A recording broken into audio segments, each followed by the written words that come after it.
This program is designed to provide general information with regards to the subject matters covered. This information is given with the understanding that neither the hosts, guests, sponsors, or station are engaged in rendering any specific and personal, medical, financial, legal, counseling, professional service, or any advice. You should seek the services of competent professionals before applying or trying any suggested ideas.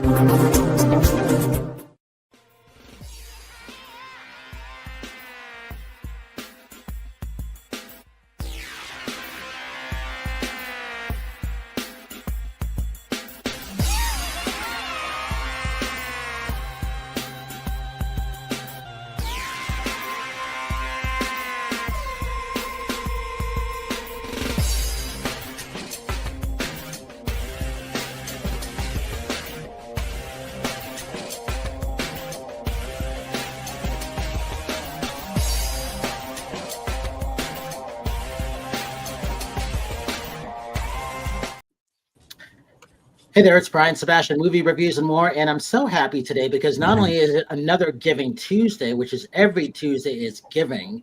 Always support those charities, no matter what they may be. Those best-selling and international best-selling authors, Linda Steele. Support, those great upscale boutique, what else should I say? Retreats and Chile, Carol.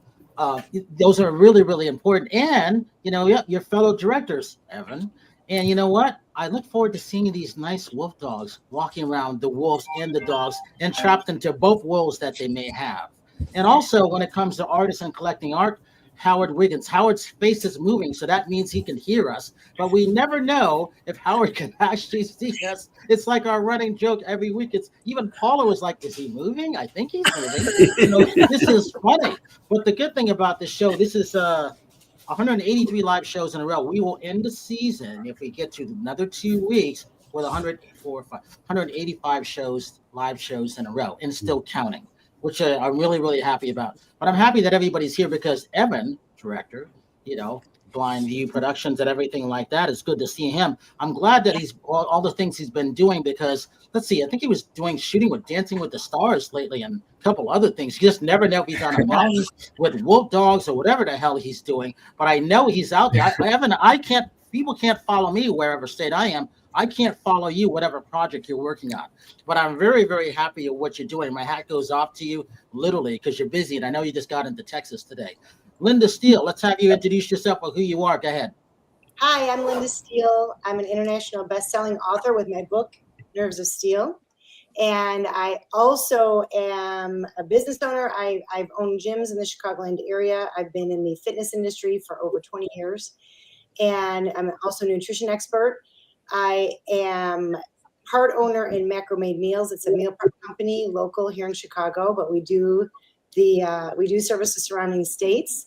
I also run a gym in Itasca, which is right outside Chicago. It's called Hamilton Lakes Athletic Club, and I'm the senior operations manager there. I started as just a personal trainer, and within a couple of weeks, they had me commit to changing the way they do business around there. We took management over, and we made them profitable, and they're really happy about that. I also have been with Movie Reviews and More, Brian Sebastian, since about 2017 on and off. So I've been busy. And what kind of dog do you have? I have a Great Ween, so she's part Weimaraner, part Great Dane. All right. And Howard, do we have you? Because Howard, if I have Howard, we have to go to him. If not, I can hear you. Okay, good. All right, Howard, tell everybody who you are, why we got you before you freeze to death. Go ahead. Okay, I'm Howard Wiggins. I'm one of the world's top 35 leading interior designers. I'm starting up my business again, actually starting of next month. And I've got a big billboard going downtown in Nashville. So you're going to see me all over the Nashville area.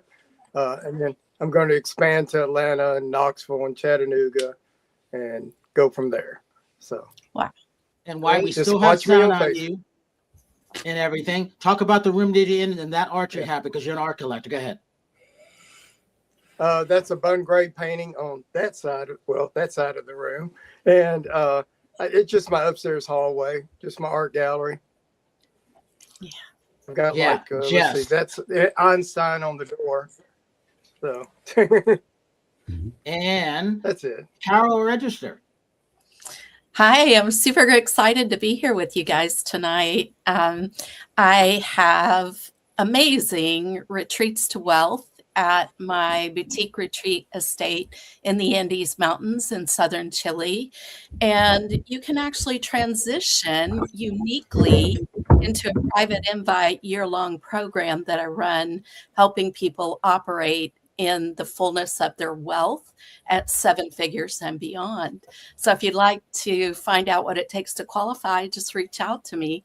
I love being here. I'm in 5 countries in the world, and I also co-host Unleashed and Unstoppable podcast, in addition to being here with Brian every week. And what kind of dog do you have, Carol? I have a Chinook and a little, we think he's a Chinook. It's kind of like a German Shepherd, so loyal, such a wonderful baby. Thinks he's a lap dog.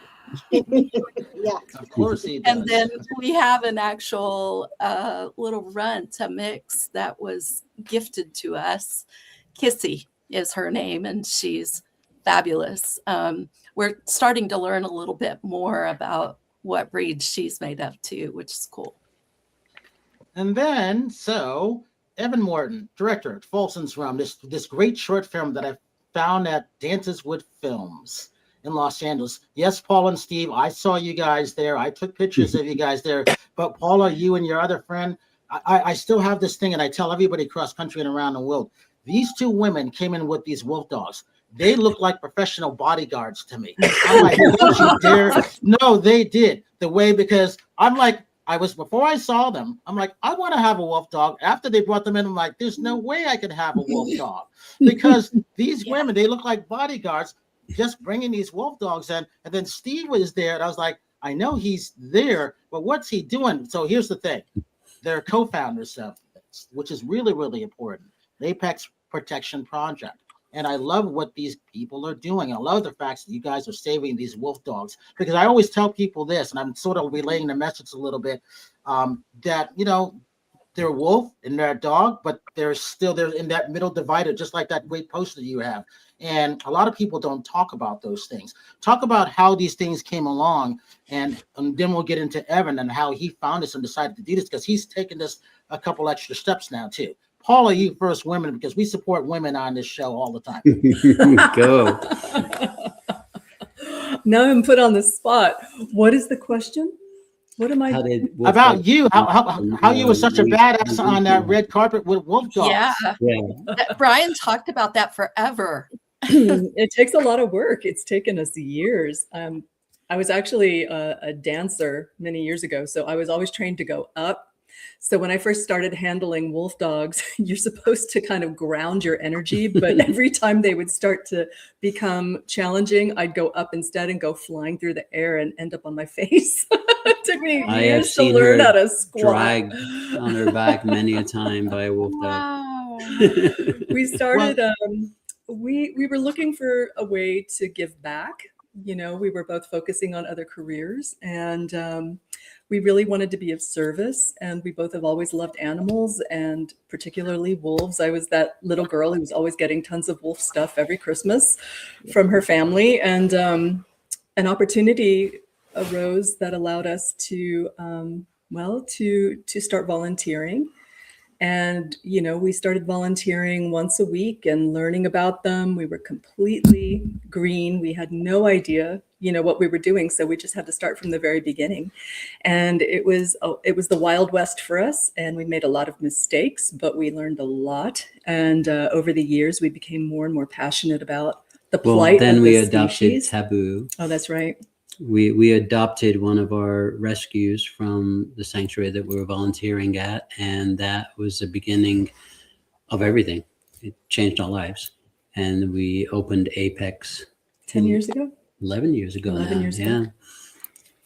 Yeah, we You jumped guys off. have quite a large team there. I was looking at your website and all your information, and I was like, wow, that's quite an operation you've got going on, and some incredible experts that are on your board and working alongside you.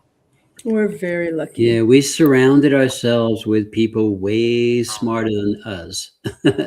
We are incredibly passionate about what we do, and we just want to rescue and save, all of them, of course. And so we surrounded ourselves with people that were experts in different fields that could guide us, accountants and tax attorneys, and people that understood money better than we do. And we have been guided by them so that every penny we get donated gets spent, in a positive way towards these animals. And we didn't screw that up because we're guided by experts. So that's how that started. Yeah. Yeah. That was super impressive to see. Go ahead, Brian. Oh, Steve, I was going to say, give us a little bit of your background and how you two got together, because you guys are partners, co-founders, and farmers and everything. And I think that's not easy to make all of this work, because I just remember when I had my dressage ranch, I was outside more than I was inside, and I was still doing celebrity interviews, and I have to drive, and I'm like, okay, I hope that one of the horses doesn't die, or the llamas or the alpacas and all this stuff, because it's 24/7. It never ends. And a lot of accidents happen overnight, and then you got to call the vet, and people don't realize this stuff. Well, yeah, you do. You absolutely do realize it. Yeah. Yeah, it's pretty crazy. I mean, we've been married for 30 years, and we've been through many different versions of ourselves together. Wait a minute, 30 years? You guys are too happy to be married for 30 years. I know. Is it the thought or the threat that you might stick a wolf dog at each other if someone starts arguing? She just likes me today. No, we are. I mean, it's rough sometimes, because our choice in our life is a very stressful one. We deal with a lot of death and a lot of sad stories, and there's also a lot of happy stories. And we've had our ups and downs during this, and we've been through a lot together. So I think we've we're solid at this point. But yeah.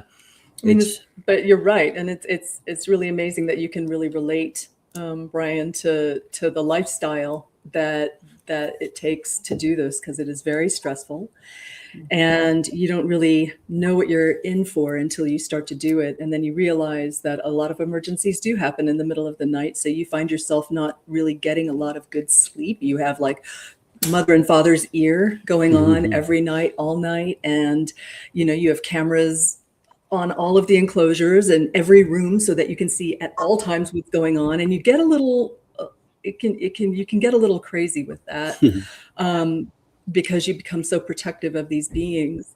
And so we got to a point where we actually started to actively strive with help from the outside to learn how to set healthy boundaries, so that we could really start bringing some of normalcy back into our lives, because it was getting to the point where, and you can't really help it, I think, until you do take that action to make it happen. But it's still hard.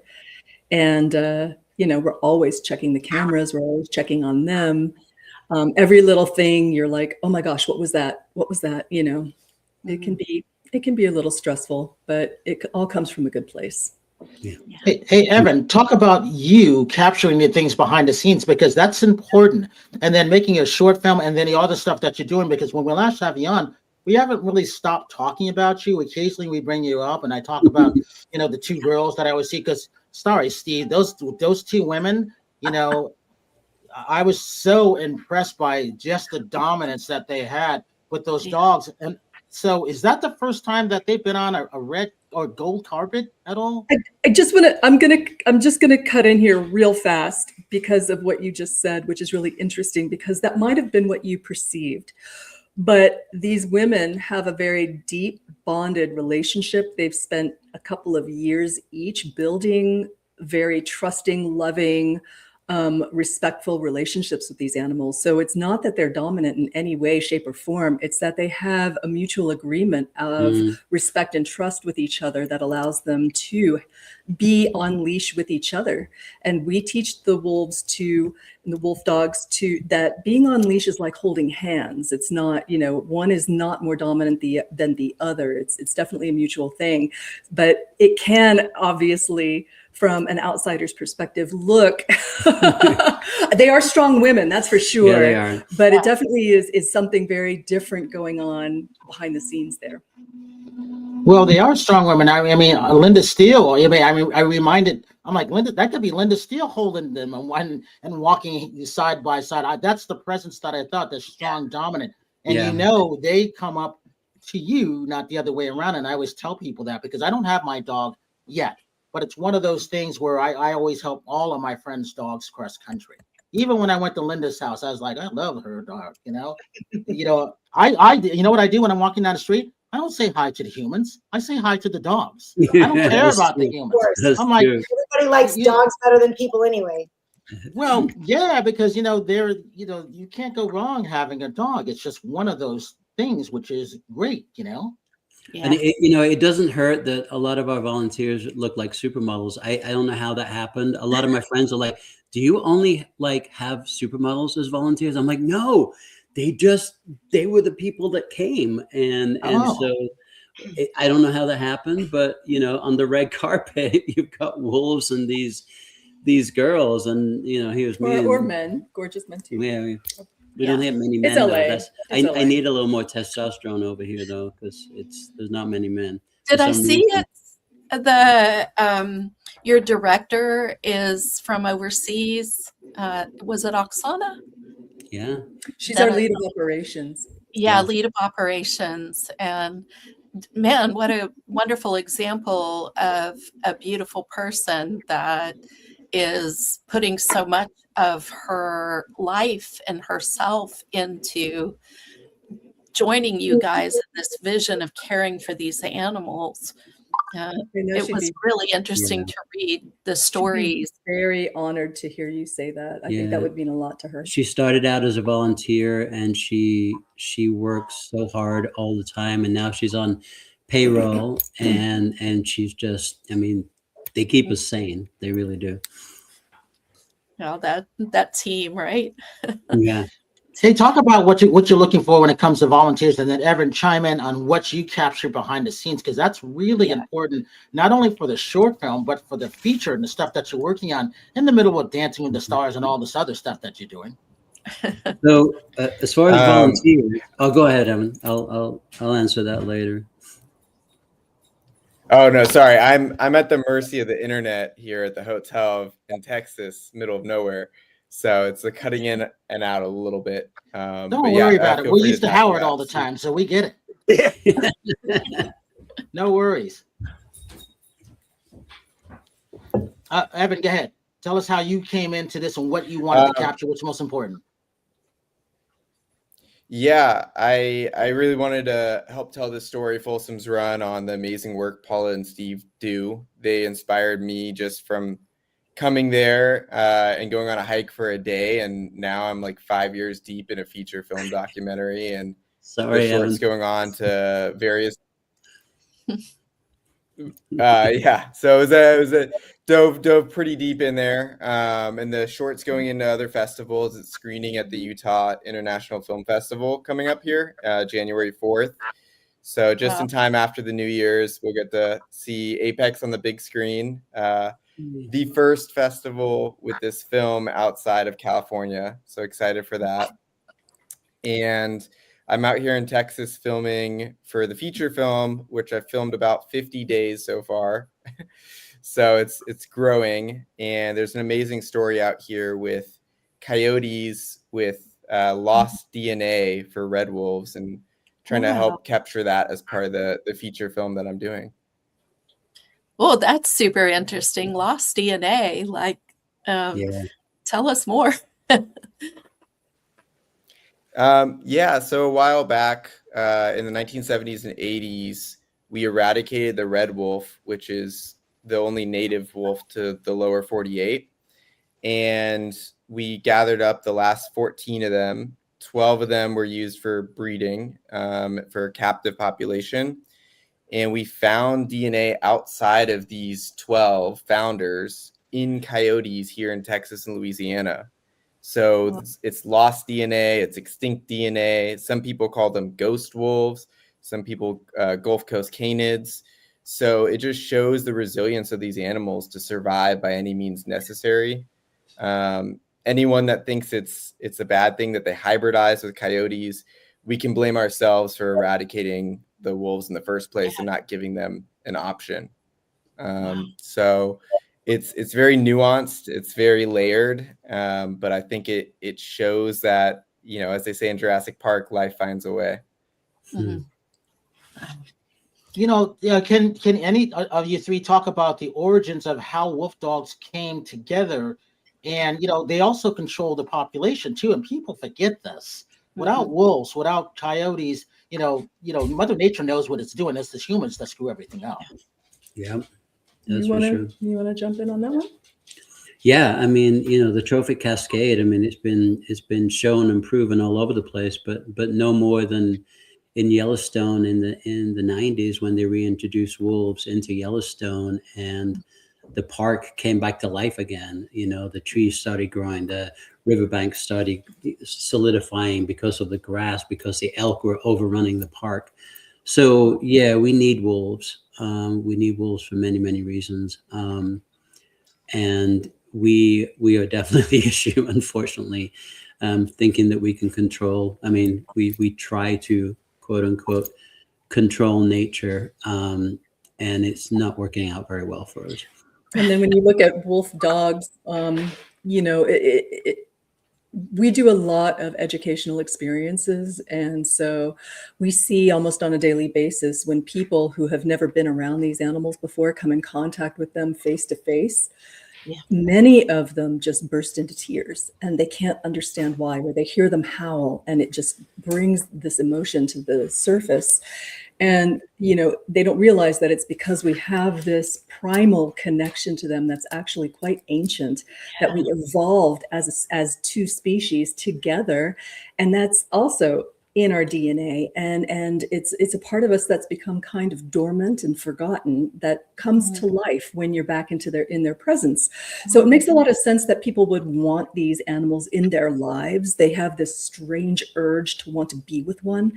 And when you look at the history of wolf dogs, the very basic kind of, you know, story is, you know, there were many reasons. You know, there was a reason that perhaps if, you know, for prison dogs protecting prisons and guarding prisons, that, you know, oh, if we mix a dog with a wolf, they'll be more ferocious and scary. In Germany or somewhere. Yeah. And then, of course, there was the reason.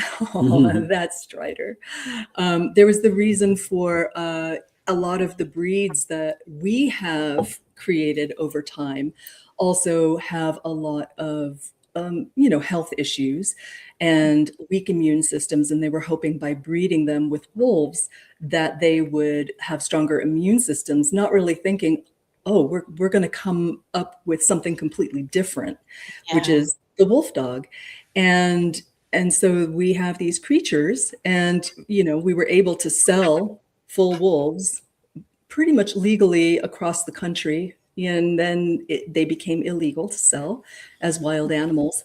And then breeders discovered that if they then crossed them with dogs, now they're considered legally a breed of dog and they can legally sell them, regardless of the fact that they still pretty much behave, you know, and are physically more like wolves than dogs generally. So it is kind of an epidemic and they are very special. We do understand why people would want them. It's just that they are the victims of the situation. Paula, you mentioned that when you're in their presence, this ancient DNA within us is awakened. What can you talk a little bit about what that's like? Well, it's what made me completely change my life to help save them, because I experienced it myself, which is, it's kind of tough to even put into words, but you look in their eyes and it's literally kind of a spiritual experience. You feel something awaken inside of you and you become more grounded and present. You know, we as humans nowadays, especially in Western society, are moving too fast, focusing on a lot of different things. And a lot of the things we're focusing on truly aren't that important, but we've put value on them and made them like end all and be all.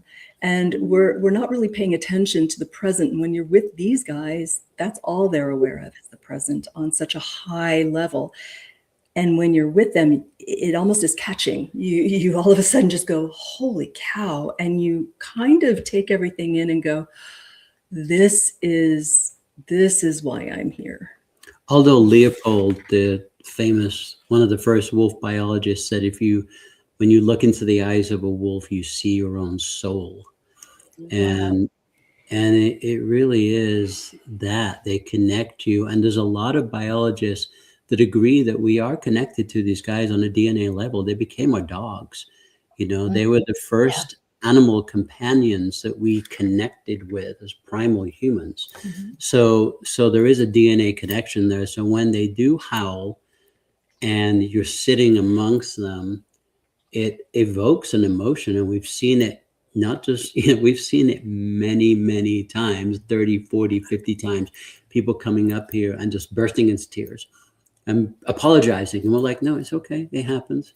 There's something in that connection, Yep.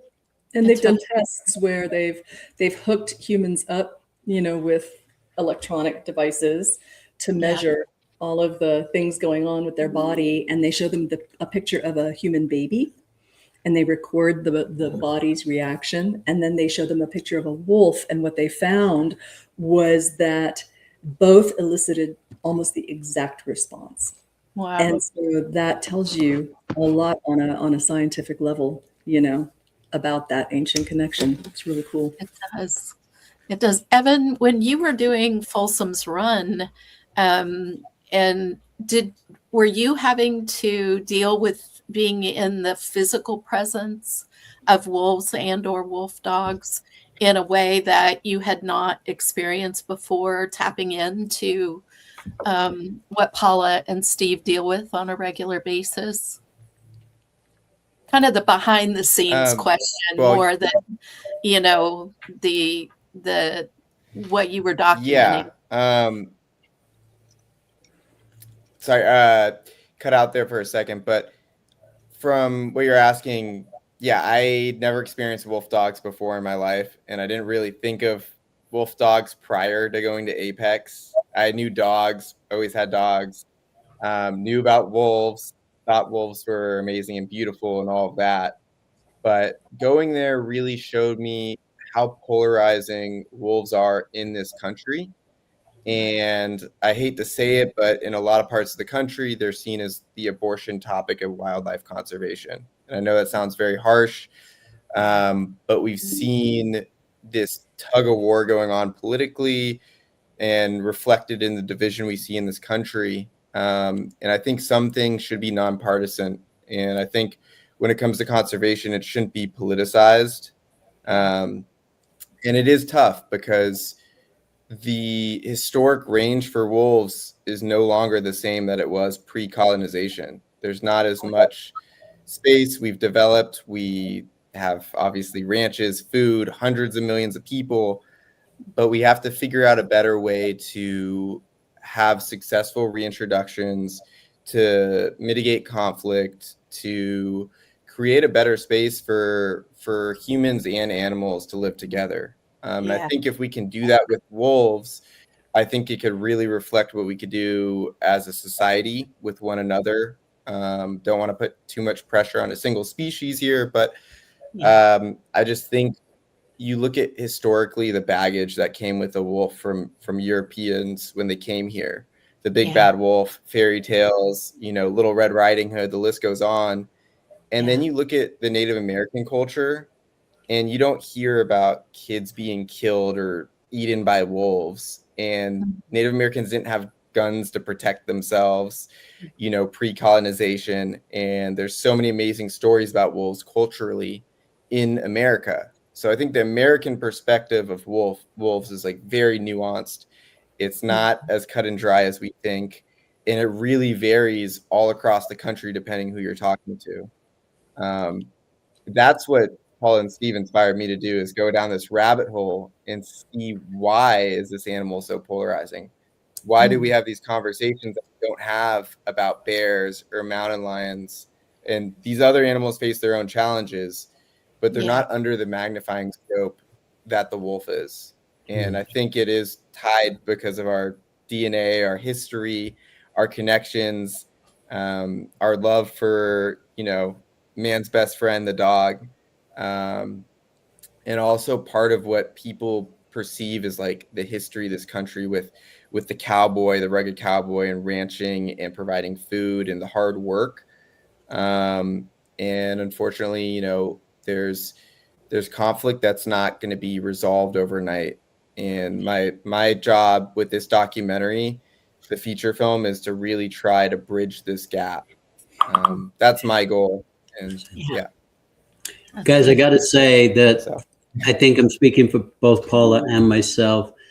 We are so incredibly honored and blown away and flattered, and just we'd never imagined that we would spark. I mean, Evan is becoming a wolf expert right now, and he has gone so deep into what's going on in the country. I mean, we're learning so much from him and phone call conversations and stuff, but the fact that he was so inspired by coming here to really save this species is like probably the biggest honor we could ever have. I mean, he just came here for a hike one day, and the last 5 years has been on the road trying to save a species, which is like, and spending his own money to do yeah. I mean, Yeah. it is incredible what he has done, and we're so blown away.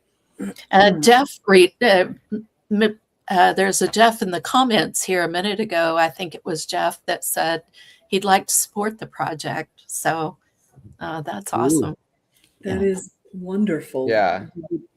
The more of us, that would be great. Go ahead, Evan. And I think Rebel's going to show something, a little bit something. Go ahead. Yeah. Yeah. Great quote.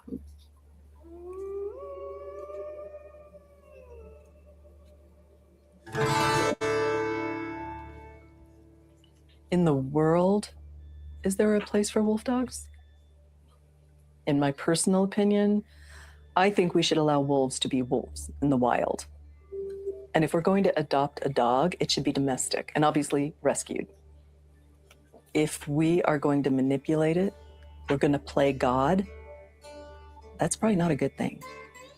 It's up for debate tonight whether wolf dogs are pets or threats. I'm telling him she's a pet. She's friendly. She was a part of our family. And it wasn't until the pack killed another neighbor's dog, Chief, that they realized how dangerous the threat was. I hope that people don't judge an entire category of animal on one unfortunate incident. Arturo Hernandez just got reunited with his beloved 120-pound wolf dog named Shadow, who escaped from his Santa Rosa home. The 7 puppies that are being held here at Haven Humane Society after being seized by the Shasta County Sheriff's Office animal regulation officers from a home in Shingletown are finally being released to Apex Protection Project. They're a specialized animal rescue that works with wolves and wolf dog hybrids.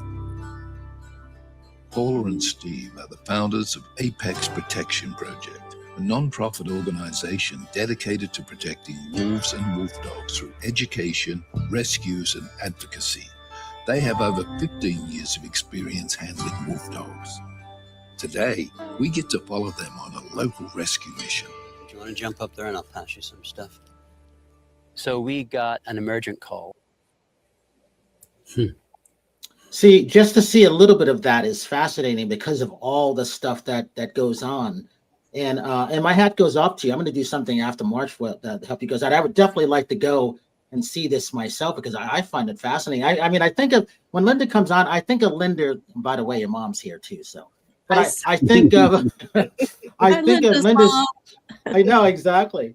I think of Linda's Great Dane, and I think of, is this connected to wolf dogs? Any of the bigger dogs? I'm always thinking about things like that because you just don't know how they were bred, where they came from. You don't know what kind of damage they may be having as a rescue for whatever, which a lot of people don't think to do also, do they? Paula?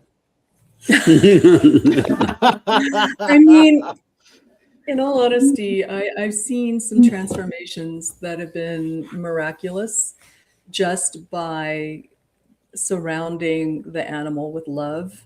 And, I think, first of all, this is a highly intelligent species. And a lot of anthropologists would say that, biologically we're closest to other primates, but socially we're closer to wolves than any other species on the planet. So we can have we can definitely understand and have a deeper understanding of who they are as beings and understand how the trauma may affect them. And, we've worked with all kinds of wolf dogs. We've worked with full wolves all the way down to wolf dogs who only have like 7% wolf. And generally you would think, they come and you don't know what to expect and they could be potentially dangerous. Well, I mean, so can we. We all have that ability, but I don't think there's ever been one animal in all the years that we've worked with them that's come from trauma who has not had a really positive response from just being loved. Yeah. And being around a pack. And being around the pack. Because a lot of people say that it's not just us or the volunteers. I mean, hey, Rebel, hold that photo. Look, this is the photo that I love. I love this. Linda Steele, look how, you're in the world of fitness. Those women are strong, first of all. And then you got Evan, looks like, ooh, I'm not sure I should be Evan. And then Steven's in the back with his glasses looking cool. I'm just hiding in the back. And Vernon's like, you know what? I don't want to get too close, but I did the narration. And I don't know who the other person was, but I found the photo fascinating. That was a really fun night. Yeah. Talk about bringing those wolf dogs on that carpet, because I watched you, and the reason I didn't run into the screening, I'm like, I'm not leaving. I need to see how these dogs operate, but I need to see how the humans, because the world, I don't think you guys heard what the background, all of a sudden the whisper started going behind me.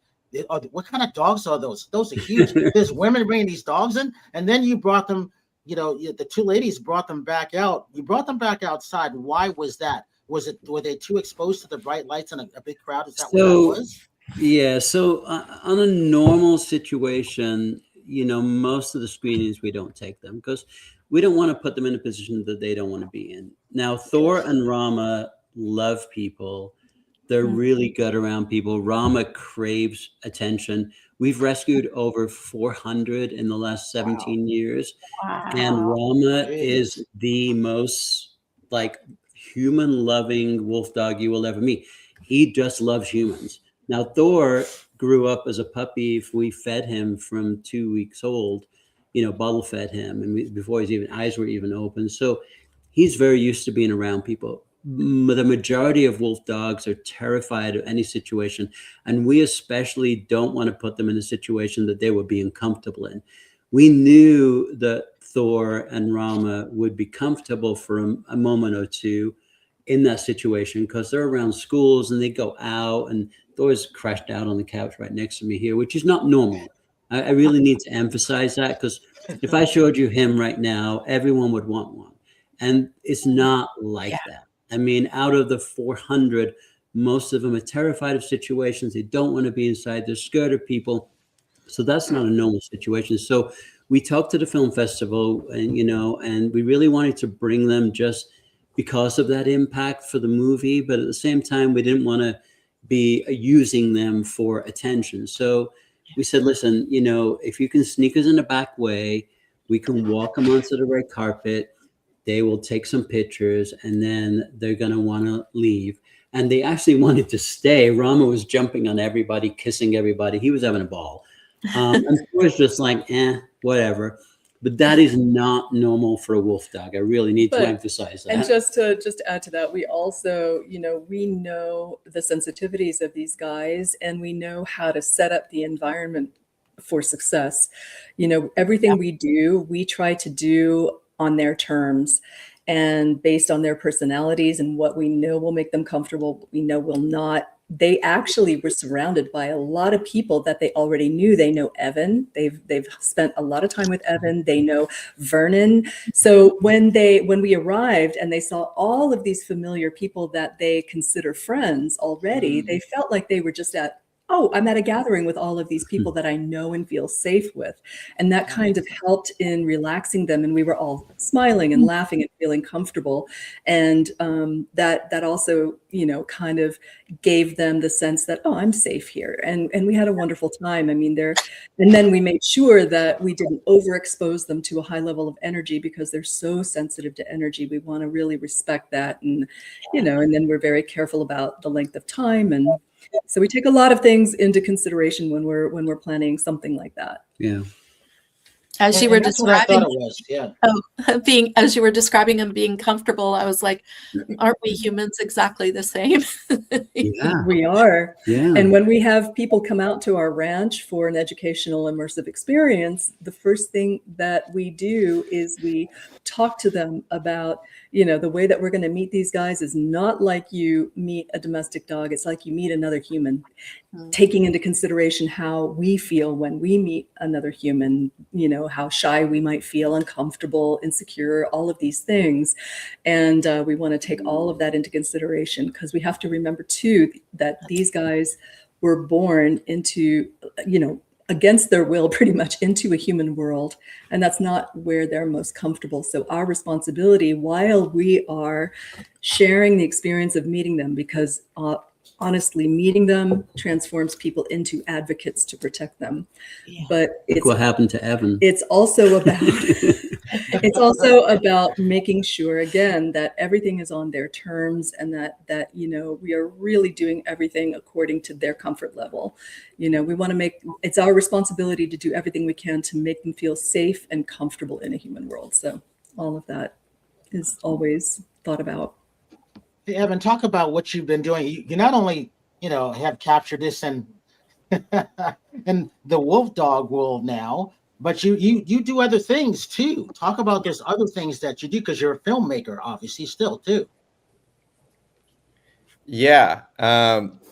So as much as I love making movies, I have to do other things to pay my bills too. So, but thankfully I'm able to do that through my filmmaking skills, and recently just came off of the last season of Dancing with the Stars. Got to work on the cinematography for the podcast on Hulu and Disney. Got to meet some amazing people that are also very supportive of animals, like Robert Irwin and Elaine Hendricks, and some other amazing people that are doing their own work to help animals in the wild, as well as animals in domestication as well, such as like dogs and other things like that. Hey, also before and Linda Steele, I'm coming to you next. Evan, also talk about what you need when it comes to support, because it's hard to raise money for documentaries. And the thing about this, I'm glad that you're getting the notoriety on that side, because it's not easy to do a doc, is it? No, I thought going into this was going to be easier because I don't need to get a bunch of SAG actors. I don't need to get a giant, massive crew. What I didn't realize is you also don't have a specific script. And if you look at our country, politics are always changing. Science is always changing. When I started this project, people weren't talking about coyotes with lost wolf DNA and dire wolves. This thing has evolved so much from when I started. And it's amazing. It's great. But it's also taken a lot more time, a lot more money, and everything that I do with my own, with my work, I try to put some money aside, and I don't really go on vacations. I just go on little trips to film pieces of this documentary to put it together. And thankfully, over the years, I've got to meet some amazing people, a lot of them who are very pro-wolf, and then people that have had issues with wolves as well. Because really, if you want to tell the whole story and you want to bridge the gap, it's not about stereotyping certain people or alienating. Of course, there are going to be trophy hunters that go out there and do their own thing. But I think people need to have conversations that are uncomfortable sometimes to figure out how to work together for a better future. And, it's just like a relationship, right? If you're dating somebody and you want to get married and you want to have a future with them, you have to have uncomfortable conversations. So I think that, making a documentary is extremely difficult. Getting funding for a documentary is very difficult too. I've applied to numerous grants. I've put together trailers, pitch decks, you name it. And, you get an email from Sundance and it's like, hey, we got X amount of submissions and we only gave grants to like 5 people, so it doesn't happen overnight, and it's not as easy as people make it sound, or in your head, how you might think it sounds. And a lot of it's going out and filming people and not knowing what's going to happen. And I think with Paula and Steve, it's like we went out, we filmed this rescue. I knew they were going to do a rescue. I didn't know how it was going to happen. It could be 10 minutes, 20 minutes. Something could go horribly wrong. It could go amazing. Fortunately, come out and see the film and you'll see what happens. But these guys do so many amazing things that are off camera and that I didn't even get to touch on. I just wanted to give a glimpse of the day of the life of Paula and Steve to show how amazing they are and what they do with Apex Protection Project. And the feature film is really diving into the complexities of the polarization of America's most polarizing predator, the wolf. And that's the label that it's been given, and trying to dissect that. Why is this the case? How can we create this to be less polarizing, less controversial, and understand that this country isn't the same that it was 300-400 years ago. And that's a difficult thing. And I think right now we sit on the cutting edge of science and genetics and, what the future might hold. And we really have to figure out what does conservation mean? Is it protecting animals on the landscape? Is it preserving DNA? Is it, bringing back species? Like, we have to ask ourselves as humans, what does this all mean? And what's our role in it? But we definitely have more power than we've ever had, scientifically speaking. But we also have a lot less space than we've ever had as well. So it puts wildlife and coexistence in a very difficult position, unfortunately. Evan, how can people reach out to you to support you? What do they need to do? I don't have like a donate button for the film yet. I can set something up. I'm happy to get support. I'm happy to, I've been putting so much weight on my shoulders. Paula and Steve put an insane amount of weight on their shoulders with over 20 wolves and wolf dogs. So I can't imagine their day to day, even though I filmed some of it. But yeah, I could put a link in the comment section at some point and try to help that going, get that going. But yeah, I think we're going to make a documentary. Yeah. I was just going to say, if anybody would like to reach out to us through our contact, and we can always forward the information and put them in touch. Since he doesn't have something, official set up at this point, we're happy to be the conduit. Yes, the conduit. Love that. If I could just say one thing, because it's really touching on what Evan's doing. And Evan, man, we're so honored. Holy cow. Just so honored and proud to know you. But tomorrow, if anybody watching is interested, there is a proposal for a bill being put on the floor of the House tomorrow. That's going to be voted on tomorrow to disassemble the Endangered Species Act. And if that becomes, if that passes, then it looks like there will be no way to protect our endangered species in this country anymore. It's a really, really threatening bill, and it's a very scary bill for wildlife. If you go to our social media on our Instagram, which is Apex Protection Project, all of the information was posted today, and even how to write a letter or an email, what you can do with the proper links and everything. We tried to make it as easy as possible for you to reach out to your representatives to encourage them to vote no tomorrow. Yeah. Good to hear that. Linda Steele, you got 60 seconds. Tell them who you are, how to buy your book, and to support Macro Made Meals. Linda Steele, you can find my book on nervesofsteel.net. But I do have a question, just quick, Paul and Steve, if somebody wants to donate to your cause, do they go on your website as well?